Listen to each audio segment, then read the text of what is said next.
everyone, welcome to my YouTube channel. आज का topic है fire and ice which is a poem by Robert Frost. So ये CBSE class 10 की pome है. Without any delay चलिए शुरू करते हैं. किसी भी पोएम को या फिर किसी भी स्टोरी को पढ़ने से पहले मैंने आपको हमेशा एक बात बोली है कि बहुत इंपॉर्टेंट है कि आपको पोएट का नाम या फिर ऑथर का नाम पता होना चाहिए, क्योंकि ये एक पोम है तो इसका जो पोएट है वो है रॉबर्ट फ्रॉस्ट. रॉबर्ट फ्रॉस्ट क्यों इंपॉर्टेंट है एवरीवन? क्योंकि इन्होंने हमारी एक और पोम लिखी है, वो है डस्ट ऑफ स्नो, और क्लास 9 में हमने इनकी पोम पढ़ी थी the road not taken. So Robert Frost एक अमेरिकन पोएट है एंड इनकी खासियत ये है कि ये रियलिस्टिक डिपिक्शन करते हैं और इनको एक रियलिस्टिक पोएट भी कहा जाता है. रियलिस्टिक पोएट का मतलब होता है एक ऐसा पोएट जो लाइफ की जो डे टू डे एक्टिविटीज होती है, right, day to day activities या एवरीडे एक्टिविटीज के को लेकर के बातें करते हैं अपनी पोम में, उस पर फोकस करते हैं. तो अगर आप लोग देखो तो रॉबर्ट फ्रॉस्ट ने हमारी डस्ट ऑफ स्नो पोम हो तो वहां पे उन्होंने इमोशंस की बात करी, मूड की बात करी एक इंसान की, और इस पोम में भी वो एक बहुत इंपॉर्टेंट टॉपिक पे बात करने जा रहे हैं जो फिक्शन नहीं है, जो इमेजिनरी नहीं है, जो एक ऐसा टॉपिक है जो हम सब रिलेट कर सकते हैं. Theme of the pome, very important question. ये आपको पता होना चाहिए कि इस पोम में एक्चुअली क्या बात हो रही है, क्यों बात हो रही है एंड किस लिए बात हो रही है. तो इस पोम की सबसे इंपॉर्टेंट थीम है कि इसमें एक बहुत बड़ा क्वेश्चन पूछा जा रहा है एंड वो क्वेश्चन ये है जिस क्वेश्चन के ऊपर पूरी पोम लिखी हुई है, that the world will and. ठीक है, द वर्ल्ड विल एंड, ये तो बात निश्चित है, but how will it end is a question that is being asked over here. The world will end one day and how will it end is basically the question. How and why, ये question पूछा जा रहा है इस पूरी pome में.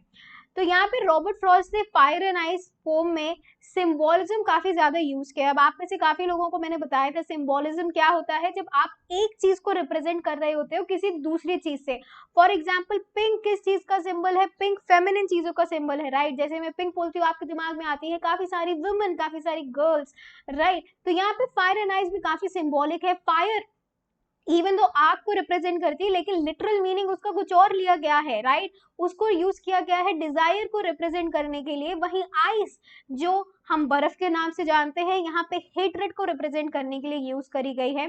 इस पूरी पोम में दिखाया गया है कि दो ग्रुप हैं लोगों के और दोनों की एक अपनी अपनी राय है. सब इसी बात पे लेकिन बात कर रहे हैं कि पॉसिबल एक्सप्लेनेशन ये है कि एंड ऑफ द वर्ल्ड यानी दुनिया कैसे खत्म होगी. ये पक्का है कि खत्म होगी, पर कैसे खत्म होगी इस पे दोनों ग्रुप्स के बीच में एक डिवीजन है. तो क्या ओपिनियन है दोनों ग्रुप्स का, हम इस पे डिस्कशन करने वाले हैं. एंड फाइनली हमारा पोएट क्या कहते हैं, हम इस पे भी डिस्कशन करने वाले हैं. तो एक क्वेश्चन आपको जरूर आना चाहिए कि ये हाईली सिंबॉलिक पोएम है, ये जरूर आपको लिखना है अपने आंसर्स में. पोम शुरू होती कुछ इस तरीके से, some say the world will end in fire, some say in ice.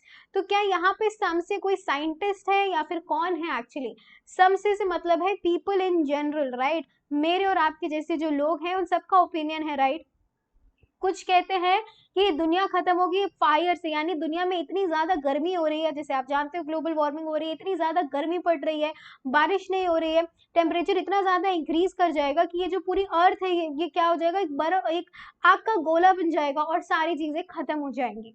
कुछ लोगों का वही कहना है कि नहीं, ये एक बर्फ का गोला बन जाएगा, यहाँ पे इतनी आइस गिरेगी, सारे लोग फ्रीज हो जाएंगे, सब लोग फ्रीज टू डेथ हो जाएंगे, कोई भी नहीं बचेगा. तो दोनों लोग का ओपिनियन यही कि दुनिया खत्म होगी, लेकिन कुछ का कहना है कि फायर से होगी, कुछ का कहना है आइस से होगी. यहाँ पे नेक्स्ट लाइन में पोएट ने कहा है from what I have tested of desire, वो अपने एक्सपीरियंस से बता रहे हैं कि नहीं, मुझे लगता है मेरे एक्सपीरियंस से. आई का मतलब है यहाँ पे पोएट कह रहे हैं लेकिन मैं अपने एक्सपीरियंस से ये कह सकता हूँ कि ये दुनिया खत्म होगी बिकॉज ऑफ डिजायर. टेस्टेड से यहाँ पे बिल्कुल भी मतलब नहीं, असली में उन्होंने कोई चीज टेस्ट नहीं करी है, यहाँ पे एक्सपीरियंस की बात हो रही है. हम सभी कुछ ना कुछ एक्सपीरियंस करते हैं. यहाँ पे पोएट कह रहे हैं मैं अपने एक्सपीरियंस से कह सकता हूँ कि दुनिया में डिजायर यानी ग्रीड इतनी ज्यादा बढ़ जाएगी, लोगों के अंदर लालच इतना ज्यादा होगा कि इसकी वजह से दुनिया जरूर खत्म होगी. I hold with those who favor fire. And यहाँ पे फायर को रिप्रेजेंट करा गया है. फायर को किसका सिंबल बनाया गया है एवरीवन? डिजायर. तो डिजायर को फायर रिप्रेजेंट कर रहा है, ठीक है एवरीवन. फायर डिजायर को रिप्रेजेंट कर रहा है, लोगों के अंदर जो इच्छा है जो कभी खत्म नहीं होती है. हमारे पास जो होता है हमें उससे ज्यादा चीजें चाहिए होती हैं. पोएट ने कहा कि ये नेगेटिव इमोशन उन्होंने खुद भी एक्सपीरियंस किया, इसलिए वो ये कहते हैं कि हाँ इस दुनिया का जो खत्म होने का रीजन होगा वो फायर होगा फॉर श्योर। यहाँ पे अगर हम पोएटिक डिवाइसेस की बात करते हैं तो स्टार्टिंग की पहली 2 लाइंस में आप देख रहे हैं सम से वर्ड जो है रिपीट हो रहे हैं कंसेक्यूटिव लाइंस में, इसको हम लोग एनाफोरा कहते हैं, राइट। देन हम लोग क्या देख रहे हैं यहाँ पे, सिंबोलिज्म तो पूरी पोम में यूज हुआ है। क्यों? क्योंकि fire is a symbol of desire, ice is a symbol of hatred, so symbolism is very strongly used over here. Then what else is used everyone, यहाँ पे पर्सोनिफिकेशन भी यूज हो रहा है, क्योंकि इवन दो फायर एक non living चीज है, एक ऑब्जेक्ट है, लेकिन फायर को हमने ह्यूमन ट्रेट, एक डिजायर, एक लालच जो एक सिर्फ ह्यूमंस में पाया जाता है, वो ट्रेट दे दिया हमने किसको, फायर को। और हमने आगे जाके आइस को भी पर्सोनिफाई किया हुआ है। यहाँ पे एलिट्रेशन भी यूज हो रहा है। अब आप सोचोगे एलिट्रेशन क्या होता है? एलिट्रेशन में कॉन्सोनेंट की साउंड हमेशा बिगिनिंग में रिपीट होती है। लास्ट लाइन अगर आप देखो तो फेवर फायर में एफ की साउंड रिपीट हो रही है। This is what is alliteration. Even some से भी एस की साउंड जो रिपीट हो रही है वो आएगी अंडर एलिट्रेशन। यहाँ पे एक और चीज यूज हो रही है वो है राइम स्कीम। राइम स्कीम कैसे पता करते हैं? हमेशा आपको लास्ट वर्ड पे फोकस करना है और उसकी साउंड पे फोकस करना है मेनली, और बहुत ईजी हो जाता है। फायर में आर की साउंड है, आइस में सी की साउंड है, डिजायर में आर की साउंड है और फायर में आर की साउंड है। इसको ए दिया, इसको बी दिया, इसको ए दिया, इसको ए दिया। राइम स्कीम आपकी निकल की क्या आ गई everyone? For the first paragraph what is the rhyme scheme? It is A B A. आगे बढ़ते हैं, नेक्स्ट पैराग्राफ में पोएट कहता है but if it had to perish twice. It का मतलब यहाँ पे है दुनिया से, दुनिया अगर 2 बार पेरिश होगी, पेरिश का मतलब होता है टू डाई, टू एंड। यहाँ पे ये बात हो रही है कि अगर दुनिया 2 बार खत्म होगी, अगर एक बार खत्म होगी तो फायर में इतना दम है कि फायर दुनिया को खत्म कर देगी, लेकिन लेकिन लेकिन अगर दुनिया 2 बार खत्म होगी तो हमारी आइस में भी दम है, हमारा आइस भी ये काम कर सकता है, दुनिया को खत्म करने का काम कर सकता है। आई यहाँ पे फिर से पोएट कह रहा है कि मुझे लगता है कि मैं इतनी नफरत जानता हूँ, I know enough of hate. Hatred से यहाँ से मतलब क्या है एवरीवन? लोगों के अंदर क्या है? इनटॉलरेंस है। आपने भी देखा होगा लोग क्या करते हैं, बर्दाश्त नहीं करते अगर उनके खिलाफ कुछ होता है, एंड एज अ रिजल्ट उनके अंदर इनसेंसिटिविटी आ जाती है। What is insensitivity? हमें दूसरों के दुख, दूसरों की तकलीफ से कोई मतलब नहीं, हमें सिर्फ अपनी खुशी, अपने दर्द से मतलब है। और अगर आप देखो पूरे दुनिया में जो टेररिज्म है, जो भी प्रॉब्लम्स है, उसके पीछे हेट एक बहुत बड़ा रीजन है, क्योंकि लोग सिर्फ सेल्फ इंटरेस्ट में काम कर रहे हैं।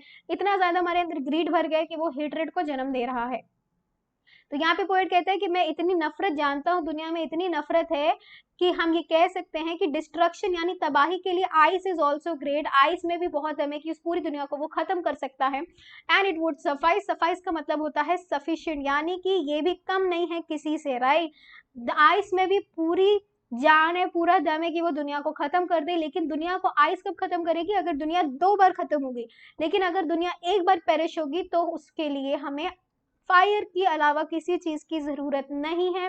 अगर 1 बार होगी, अगर 2 बार होगी तो आइस में भी कोई कमी नहीं है, वो भी भरपूर तरीके से जिम्मेदार हो सकती है इस दुनिया को खत्म करने के लिए। यहाँ पे अगेन सिंबोलिज्म यूज हो रहा है, क्योंकि हमने क्या किया है, आइस को यूज किया है हेट्रेड को रिप्रेजेंट करने के लिए। पर्सोनिफिकेशन अगेन यूज हो रहा है, क्योंकि हेट्रेड एक ऐसा क्वालिटी है जो सिर्फ और सिर्फ ह्यूमन बींग्स में पाया जाता है, लेकिन हमने वो आइस में दे दी क्वालिटी। फिर यहाँ पे राइम स्कीम की अगर हम लोग बात करें तो यहाँ पे आप देखो ट्वाइस और आइस और सफाइस सेम साउंड कर रहे हैं, एंड पीछे आइस के साथ ये सेम साउंड कर रहे हैं, तो यहाँ पे हम इसको बी सिंबल दे देंगे, B B and B. And hate और ग्रेट नई साउंड है, इसीलिए इसको सी साउंड दे देंगे। So the rhyme scheme is going to be B C B C B. पूरी पोम की राइम स्कीम पूछा जाएगा तो A B C B everyone.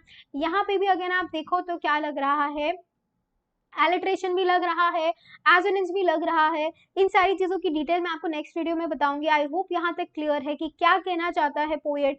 ये सारी चीजें हैं, और इमेजरी सबसे इंपॉर्टेंट है जो यस पूरी पोम में लगी है। इमेजरी का मतलब होता है पोएट आपको मजबूर कर रहा है कि आप ये पूरी चीज इमेजिन कर ले रहे हो। इमेजिन का मतलब है आपके दिमाग में उसका इमेज बन रहा है और आप अपने सारे सेंसेस से उसको महसूस कर पा रहे हो। जब इस पूरी पोम में बात हो रही है कि दुनिया खत्म होगी, तो आप हर एक चीज को इमेजिन करके महसूस कर रहे हो। एक अच्छी पोएम की सबसे बड़ी खासियत होती है कि उसमें इमेजरी होता है। यहाँ पे एंजैपमेंट भी यूज हुआ है। एंजैपमेंट का मतलब क्या होता है? जब एक लाइन खत्म होती है देन उसके लास्ट में अगर कोई पंचुएशन मार्क नहीं होता है, फॉर एग्जाम्पल यहाँ पे आप सेकंड पैरा की सेकंड लाइन देखो, थर्ड लाइन देखो, फोर्थ लाइन देखो, यहाँ पे ना फुल स्टॉप है ना कॉमा है, नेक्स्ट लाइन तुरंत स्टार्ट हो जा रही है, दैट इज एंजैपमेंट, जब कोई पंचुएशन मार्क नहीं होता है. With that, we are ending the video for today, everyone. I hope you like this video. Please like, share and subscribe. और आगे भी ऐसी videos आती रहेंगी. Thank you so much. Take care.